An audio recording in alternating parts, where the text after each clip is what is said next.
Donner une bénédiction quelconque pour que vous puissiez vraiment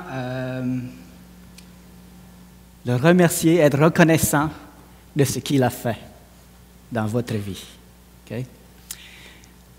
J'ai été frappé par le sapin de Noël. Félicitations. C'est un beau sapin, un grand sapin. Puis c'est bien décoré, bien illuminé. On sent que la fête de Noël arrive, puis on est content de ce que ce temps-là arrive. On va pouvoir souligner la venue du Seigneur. On va pouvoir aussi se réunir entre familles, entre les frères et sœurs, et prendre un temps de repos aussi. Quoique ce n'est pas trop reposant des fois pour les personnes qui ont préparé les choses. Mais enfin, j'espère que ça va être du bon temps que nous allons avoir chacun dans notre côté. Écoutez, j'ai terminé la série concernant le ciel. Il y avait beaucoup de choses à dire et on a fini avec la série aussi sur les récompenses qu'il y aura au ciel. Et puis quand je regarde ça, un peu en arrière, vers ce que dans ce que j'avais dit, tout ça, je me suis dit, coudonc, Cossal, des fois, tu as l'air pas mal rêveur quand tu parles de ça, du ciel. Puis je me suis dit, ben c'est bon d'être rêveur. J'espère que vous rêviez avec moi. Parce qu'on rêve des choses que le Seigneur a promis. Ce n'est pas des choses impossibles, ce n'est pas des choses imaginaires, ce n'est pas des choses inatteignables. Mais Dieu a le pouvoir et la puissance de réaliser tout ce qu'il a dit, tout ce qu'il a promis, même si ces choses-là dépassent notre intelligence. OK? Même si, du point de vue de l'être humain, ça a l'air féerique, ça a l'air conte de fées. Mais j'ai déjà dit à ma sœur, avec Dieu, c'est plus beau que des contes de fées. OK? Alors, oui.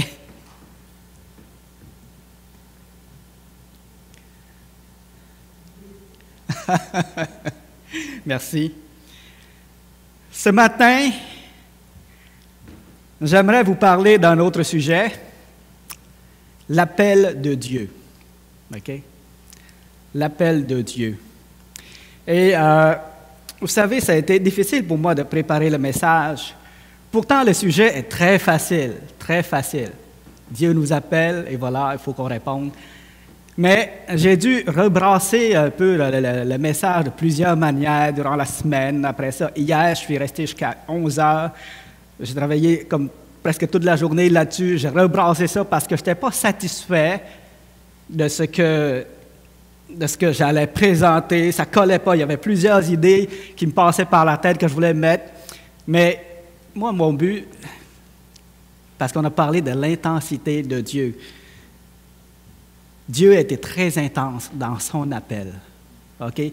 Il a remué ciel et terre pour ça, dans cet appel-là. Et moi, ce que je voulais, c'est refléter la gloire de son message, refléter vraiment l'intensité de l'appel de Dieu que Dieu a fait à notre égard et pour le monde entier. Parce que c'est facile de parler de son appel, mais comment refléter la grandeur de son appel, l'intensité de son appel? Ça, c'était autre chose. Puis j'ai dû rebrasser ça encore ce matin. Hein? Mais j'espère que le Seigneur va pouvoir nous fortifier à travers cela, et j'espère que chacun de nous, on va se sentir appelé, interpellé également. Pas parce qu'on est chrétien que le Seigneur ne nous appelle plus. Il nous appelle encore. Okay? Seigneur éternel, notre Dieu, que ton nom soit béni, que ton nom soit glorifié, Seigneur. Et merci, Seigneur, pour de ce que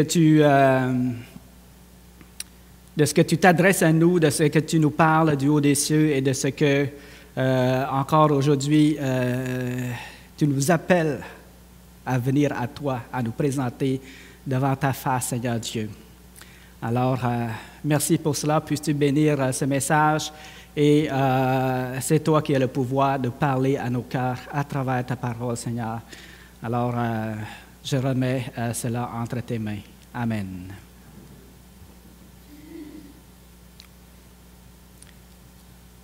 Avez-vous,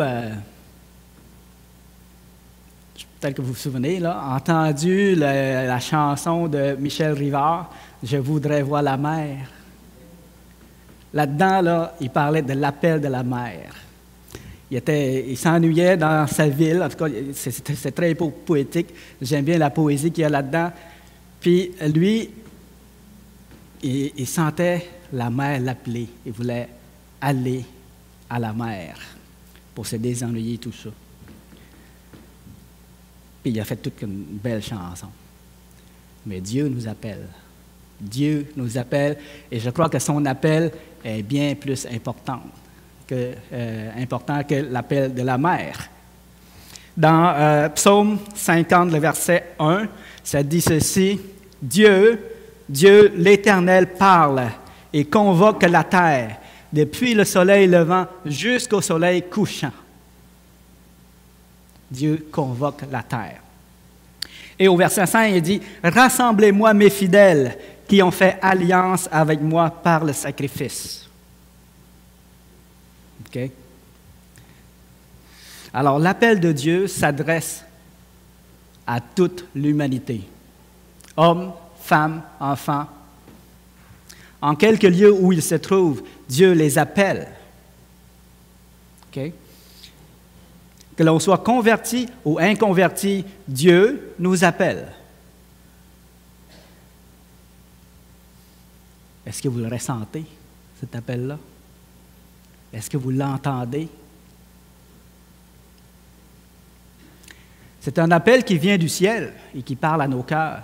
Et tant qu'à moi, c'est l'appel le plus important qu'on peut avoir dans notre vie. C'est l'appel le plus important qu'on peut avoir dans notre vie. Heureux ceux qui entendent sa voix et qui répondent à son appel. OK? Parce qu'ils seront rassasiés des bienfaits de Dieu. S'il nous a appelés, c'est pour quelque chose. Ésaïe a commencé son ministère avec cet appel-ci. « Cieux, écoutez, terre, prêtez l'oreille. » Ça, c'est dans Ésaïe 1, le verset 2. « Cieux, écoutez, terre, prêtez l'oreille, car l'Éternel parle. » C'est solennel, ça, là. C'est très solennel, car l'Éternel parle. Quand Dieu parle, est-ce que c'est important d'écouter? Certainement, c'est important d'écouter. Hein, on a appris à écouter bien des choses dans ce monde.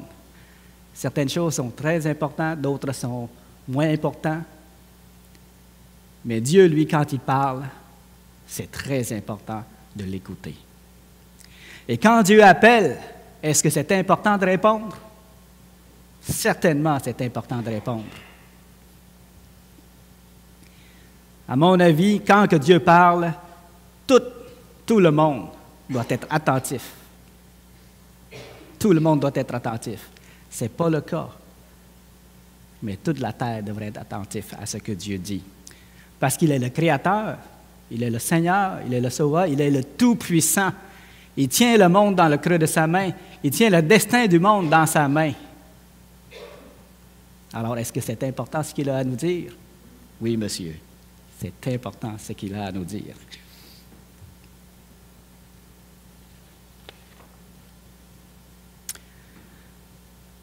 Alors, pourquoi nous parle-t-il? Pourquoi nous appelle-t-il?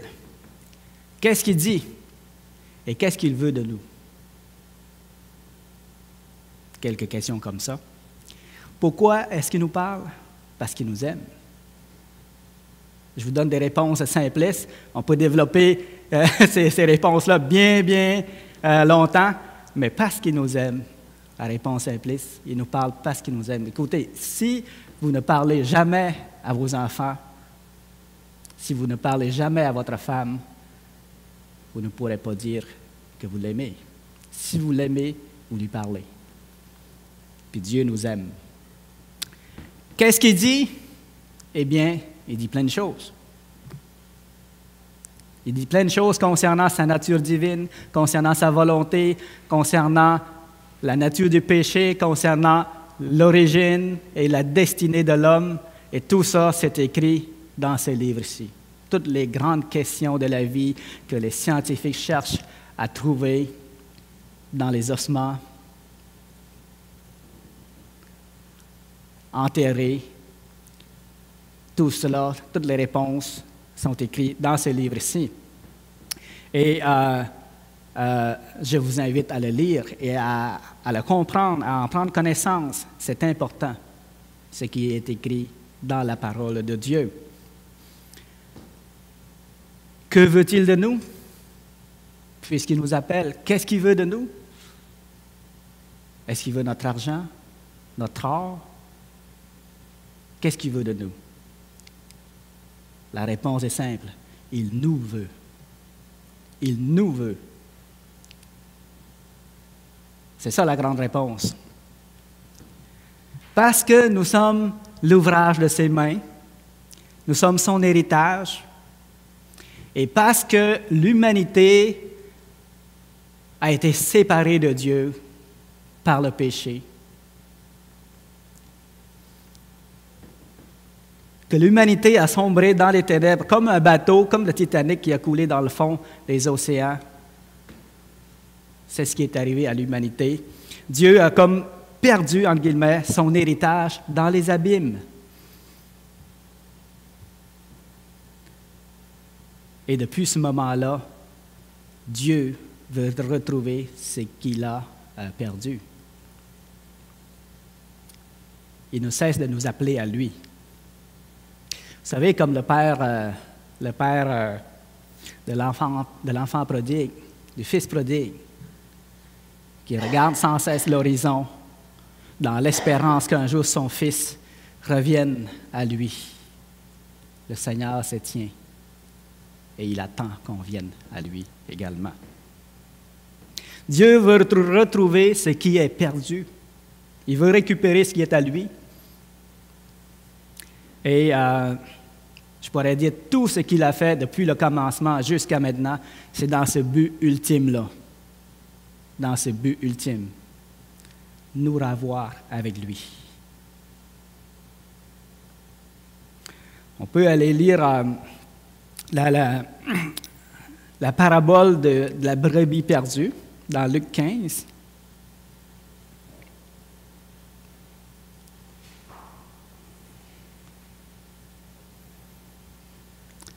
Le verset 4.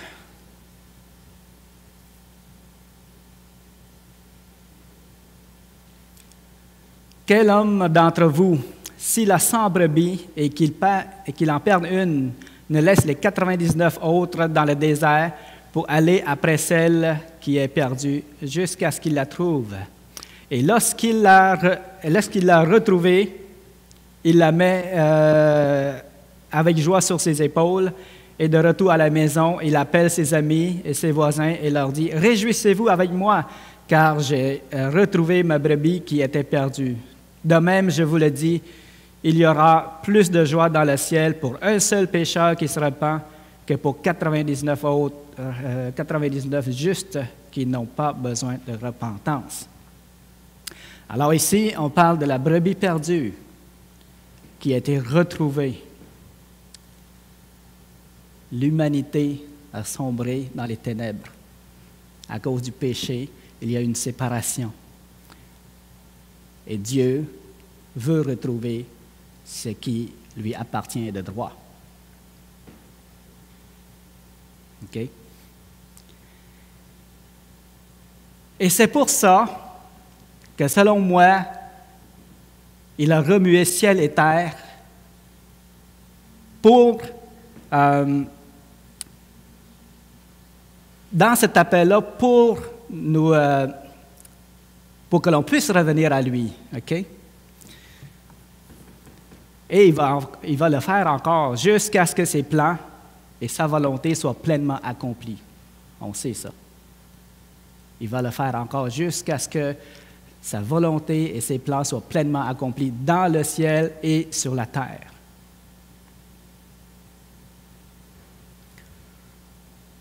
savez, quand il a envoyé le déluge sur la terre, c'est pourquoi? Bien entendu, c'est pour châtier l'humanité, parce que l'humanité s'est égarée, mais aussi pour donner une leçon à toute la terre. Quand que le Seigneur a fait des miracles à travers Moïse, c'est pour ça. C'est pourquoi? C'est pour ça également, pour manifester sa puissance, pour manifester son autorité, son authenticité en tant que Dieu, en tant que maître de l'univers. Et c'est pour parler à nos cœurs, pour que l'homme voie qu'il est Dieu et que l'homme doit revenir à lui.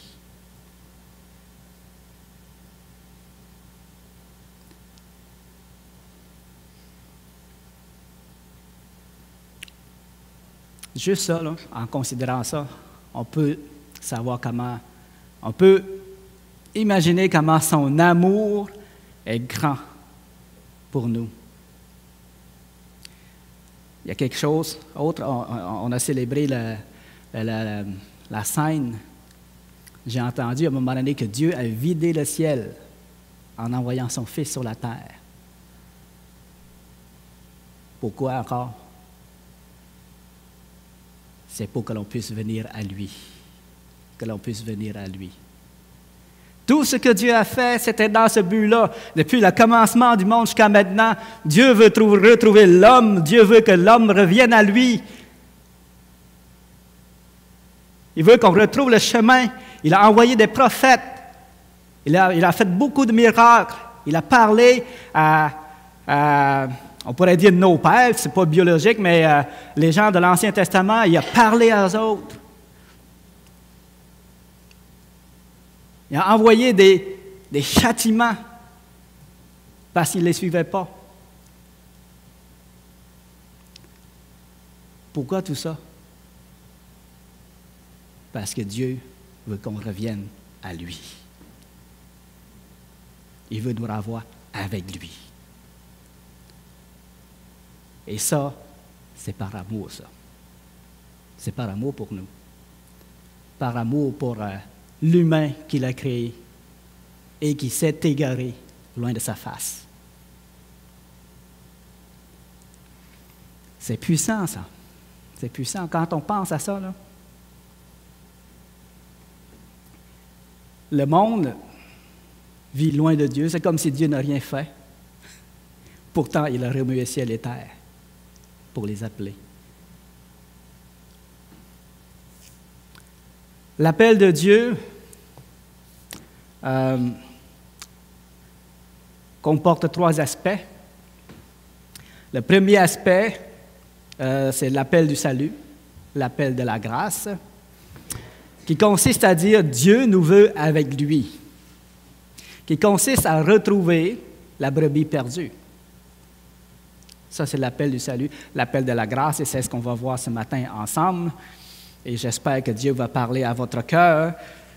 Je sens que je manque de mots pour exprimer toute la grandeur de cet appel, toute la grandeur de l'amour de Dieu. J'espère que Dieu va pouvoir compenser mes manques et puis parler quand même à vos cœurs pour ceux qui n'ont pas encore accepté le Seigneur. Le deuxième appel, c'est l'appel à la sanctification et à la consécration. Et ça s'adresse à nous, les chrétiens, qui ont accepté le Seigneur. Et cet appel consiste à dire, Dieu nous veut entièrement à lui.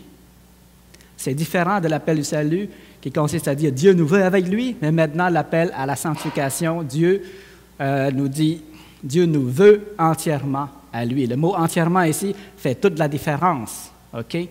Lorsqu'on vient à lui, on peut rester devant la porte ou proche de la clôture, puis rester là. On parle de l'intensité. On peut manquer d'intensité, puis rester là, et très longtemps. Mais la volonté de Dieu, ce n'est pas qu'on reste proche de la clôture. Il veut qu'on se présente, qu'on s'avance jusqu'au trône de la grâce dans son intimité et qu'on puisse vraiment avoir des temps de qualité avec lui. et qu'on puisse grandir à travers la communion qu'on peut avoir avec lui. Et cet appel-là, elle s'adresse à chacun de nous, enfants de Dieu. Est-ce que c'est important, cet appel-là? Bien sûr, c'est important, cet appel-là également. Troisième appel, l'appel au service. L'appel au service. Être au service du Maître. Et ce faisant, on grandit en lui, on s'épanouit en lui et on porte des fruits en lui. Ça, c'est le troisième appel. Ce matin, j'aimerais rester dans le premier appel, l'appel du salut. Et on peut aller lire ensemble dans Actes 17, 30.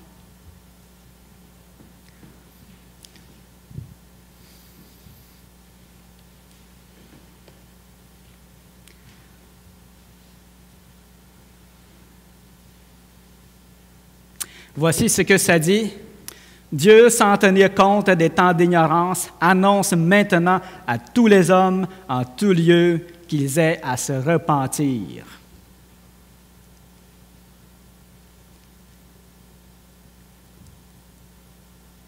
L'appel le plus important, selon moi, c'est celui-ci. L'appel au salut. Elle s'adresse à qui? Selon le texte, à tous les hommes. Mesdames, soyez inclus là-dedans. Okay.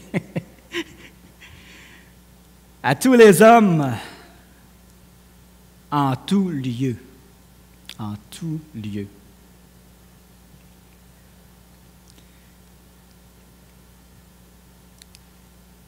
Puis tant qu'à moi, si vous n'avez pas encore accepté ou répondu à son appel, c'est le temps. N'attendez pas. C'est urgent de répondre à cet appel-là parce que votre destinée éternelle en dépend. Et c'est de là que ça doit commencer, votre voyage, je pourrais dire, avec le Seigneur. Alors, Ésaïe, quand il a commencé son ministère, il s'est écrié haut et fort, « Cieux, écoutez, terre, prêtez l'oreille, car l'Éternel parle. » OK? Dès le début de son ministère, c'est cet appel-là qu'il a fait. Et Jésus, lui, quand il a commencé son ministère, qu'est-ce qu'il a dit? « Repentez-vous, parce que le royaume des cieux approche. Croyez en la bonne nouvelle. » Dès le début de son ministère. C'est important, ça. C'est important. C'est le but ultime de tout ce que Dieu fait sur la terre. Le but ultime de tout ce que Dieu fait sur la terre. Jésus a commencé son ministère avec cet appel et il a terminé son ministère en donnant sa vie pour le salut du monde.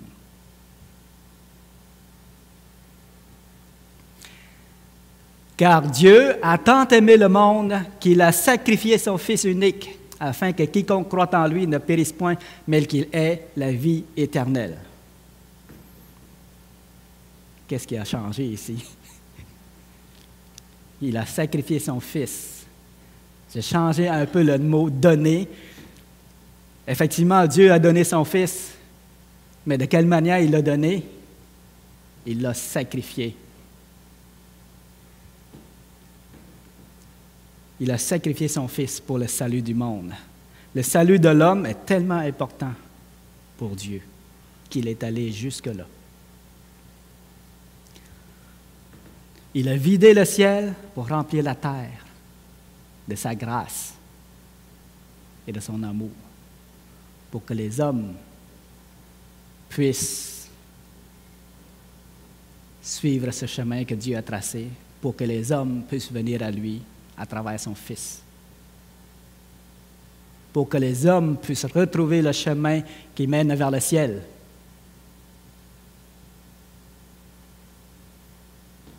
Alors aujourd'hui, je vais dire comme la parole de Dieu, aujourd'hui, si vous entendez sa voix, n'endurcissez pas vos cœurs. N'attendez pas à demain. répondez dès maintenant.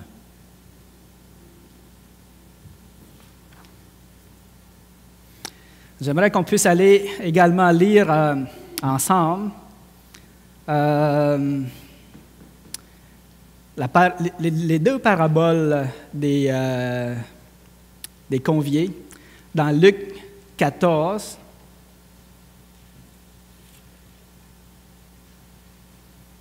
Le verset 16.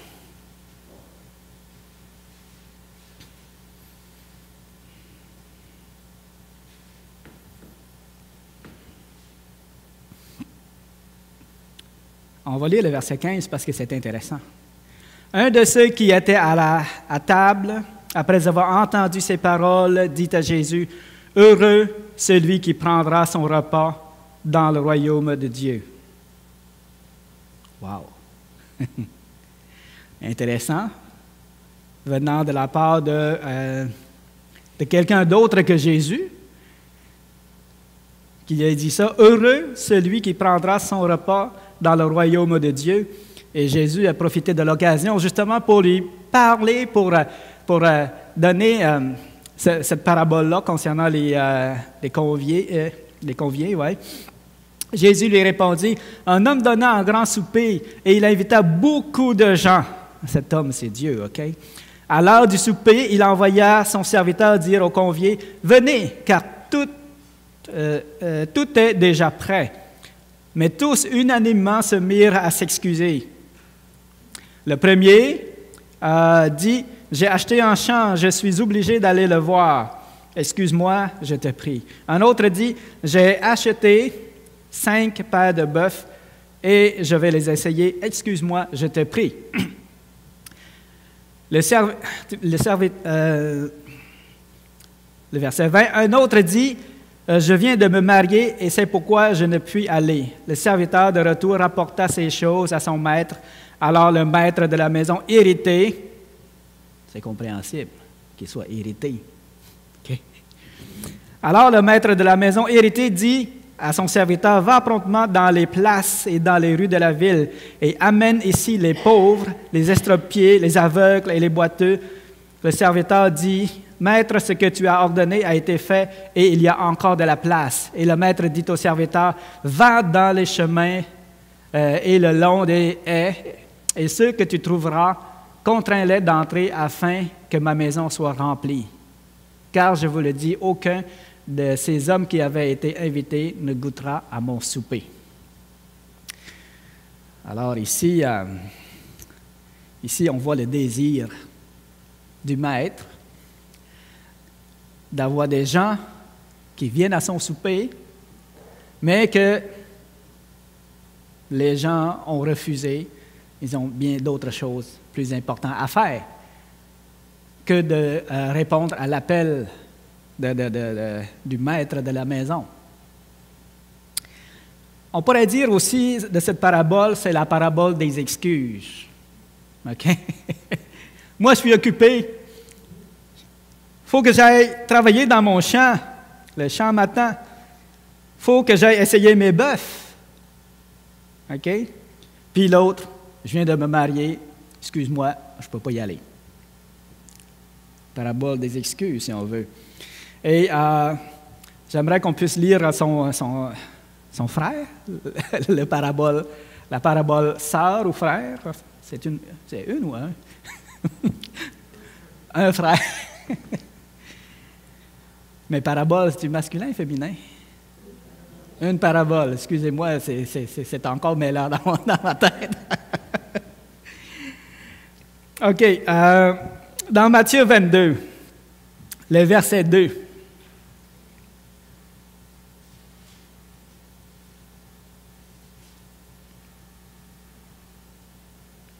Le royaume des cieux est semblable à un roi qui fit des noces pour son fils. Il envoya ses serviteurs appeler ceux qui étaient invités aux noces, mais ils ne voulurent pas venir. Il envoya encore une deuxième fois d'autres serviteurs en disant, « Dites aux conviés, voici, j'ai préparé mon festin. Mes bœufs et mes bêtes grasses sont tués, tout est prêt, venez aux noces. » Mais sans s'inquiéter de l'invitation ils s'en allèrent, celui-ci à son champ et celui-là à son trafic. Et les autres se saisirent des serviteurs, les outragèrent, les tuèrent. Le roi fut irrité et envoya ses troupes, fit périr ses meurtriers et brûla leur ville. Alors il dit à ses serviteurs, « Les noces sont prêtes, mais les conviés n'en étaient pas dignes. Allez donc dans les carrefours et appelez aux noces tous ceux que vous trouverez. » Okay? Alors, dans ces deux paraboles-là, le royaume des cieux est comparé à un festin, un grand festin. Et Dieu nous invite tous à ce festin-là. Qui que vous soyez, où que vous soyez, Dieu vous invite à son royaume. Il nous convie au festin de Dieu, aux délices du ciel. Le festin de Dieu, c'est la vie éternelle. Okay? C'est ce que ça représente. Si vous entendez ce message et que vous n'avez pas encore accepté, dites-vous bien que votre nom est dans la liste des invités. Okay? Qu'allez-vous faire? Allez-vous vous excuser et vous retirer, comme ils ont fait? Ou êtes-vous de ceux qui vont répondre et reçoivent la vie éternelle?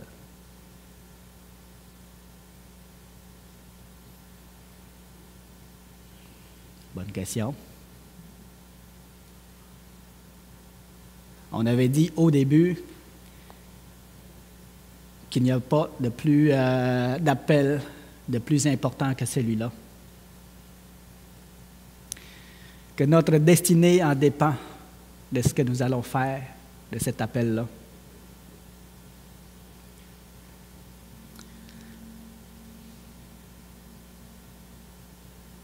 Un grand choix à faire, hein?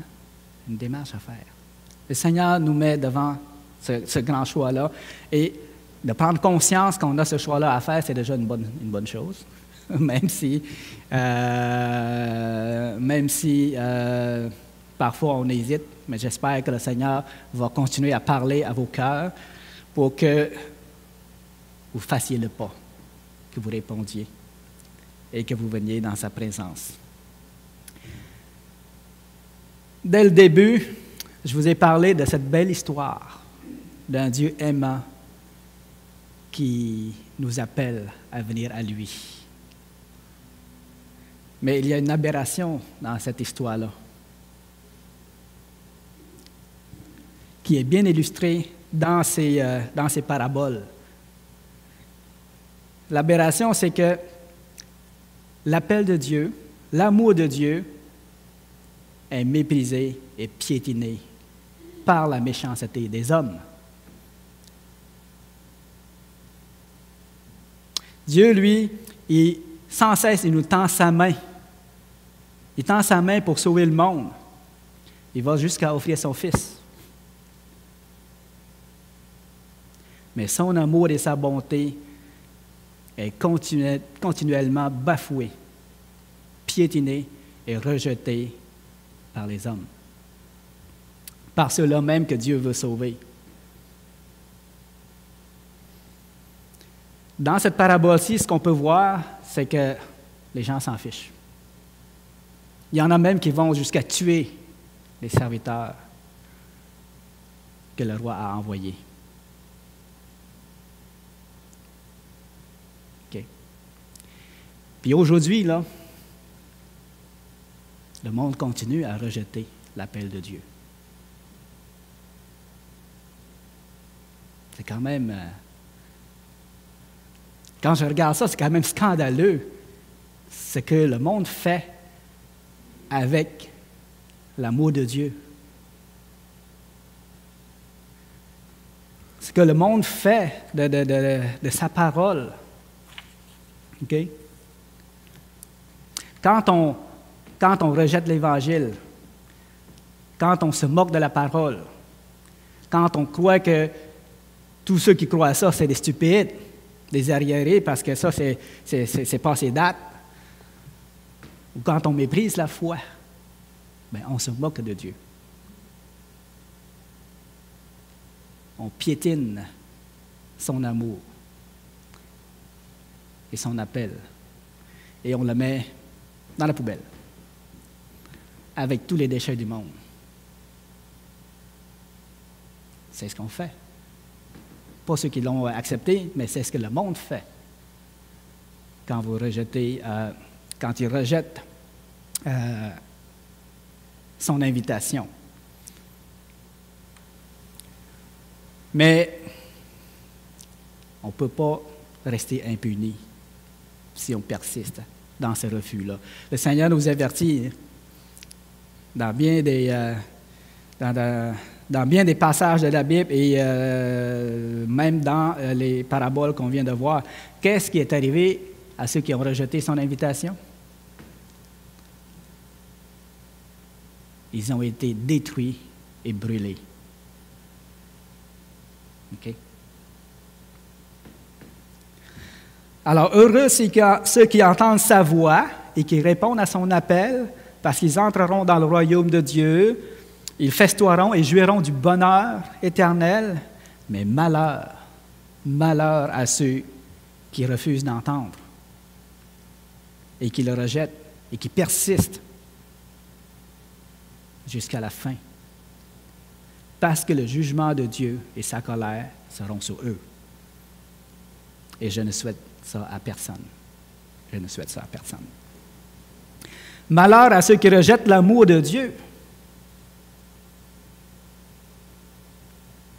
parce qu'ils goûteront à sa colère. Si vous ne voulez pas goûter à l'amour de Dieu, vous goûterez à sa colère. Et c'est ça la justice de Dieu, qui donne à chacun selon ses œuvres, mais à chacun selon ses choix également. Ça, c'est important de comprendre ça. Aujourd'hui, le Seigneur appelle encore, et jusqu'à ce qu'il revienne, il va continuer à appeler.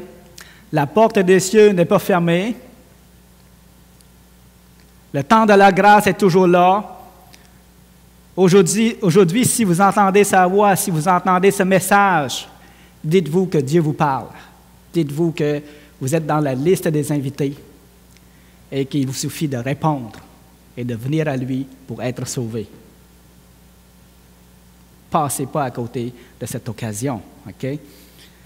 Aujourd'hui, le Seigneur met encore bien des efforts pour attirer les hommes à lui. Vous savez, j'ai lu ça dans le site, un site chrétien, là, biblique. Là. On compte à peu près 4,7 milliards de Bibles qui ont été imprimées. C'est beaucoup, pas mal, hein? C'est beaucoup. Et puis, la Bible est imprimée dans 2400 langues. Pas pire, ça? Hein? C'est Dieu qui a permis ça, pour que sa parole puisse être prêchée et connue. Et on estime récemment là, à 50 millions de Bibles diffusées par année. C'est pas mal, ça. Donc, on estime que 90% des humains ont accès à la parole de Dieu, ou du moins à une portion de la parole de Dieu. Dieu continue encore à œuvrer à travers ses serviteurs. Son appel est toujours d'actualité. Et aujourd'hui, des fois, je trouve ça encore aberrant comment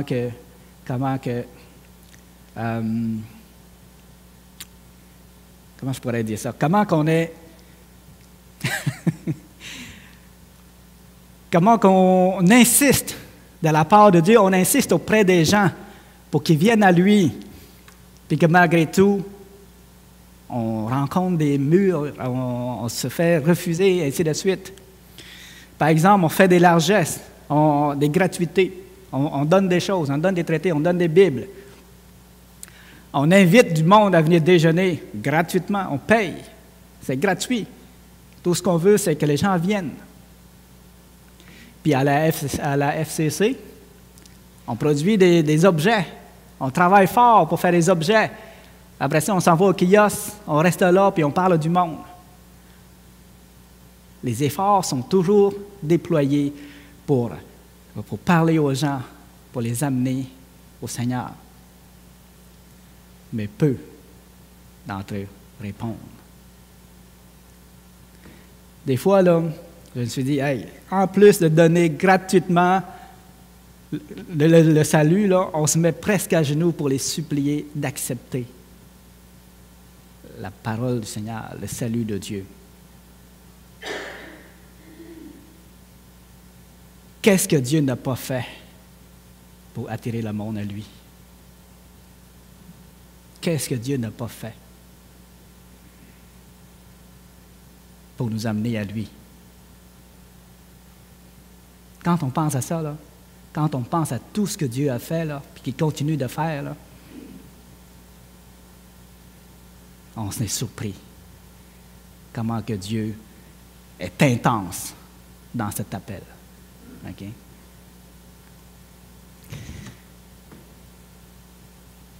Puis,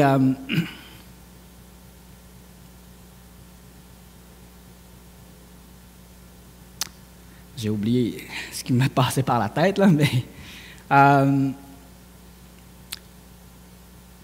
on est bientôt, ça va être le Noël, la fête de Noël, comme j'ai mentionné au début. Puis moi, ce que j'aime dire, c'est que le plus beau cadeau de Noël, c'est celui que le Seigneur a fait aux hommes. C'est Jésus-Christ qui est le plus beau cadeau de Noël, que Dieu a donné aux hommes. Et qu'il est le moyen que Dieu a donné aux hommes pour qu'ils puissent parvenir au salut. Mais qu'est-ce que les gens font de ce cadeau-là? Comme j'ai mentionné, beaucoup de monde le jette à terre, le piétine et le méprise. Après avoir offert son Fils, qu'est-ce que Dieu peut faire d'autre pour parler à vos cœurs, pour vous amener à lui?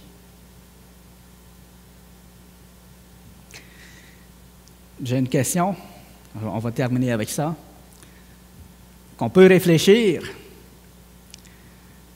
dans le cadre de Noël qui s'en vient, on pourrait réfléchir à ça. La question, c'est que pensez-vous de Jésus-Christ? On peut poser cette question-là aux gens qui nous entourent. Que pensez-vous de Jésus-Christ? Eh bien, la plupart du monde va répondre ceci. Enfant, trop heureux pour penser. Adulte, trop occupé pour penser. Âge d'or, trop malade pour penser. Mort, trop tard pour penser. Maintenant vient le jugement de Dieu. OK? Ça a l'air drôle à dire, mais maintenant vient le jugement de Dieu. Toute la vie, on a toutes des excuses pour ne pas accepter le Seigneur. Trop heureux pour penser, trop occupé pour penser, trop malade pour penser, trop tard pour penser. Il viendra un temps où ce ne sera plus le temps. Wow! Il viendra un temps où ce ne sera plus le temps. Mais la décision qu'on aura faite sera scellée pour l'éternité et notre destinée sera en fonction de ce qu'on aura choisi. On ne se moque pas de Dieu indéfiniment.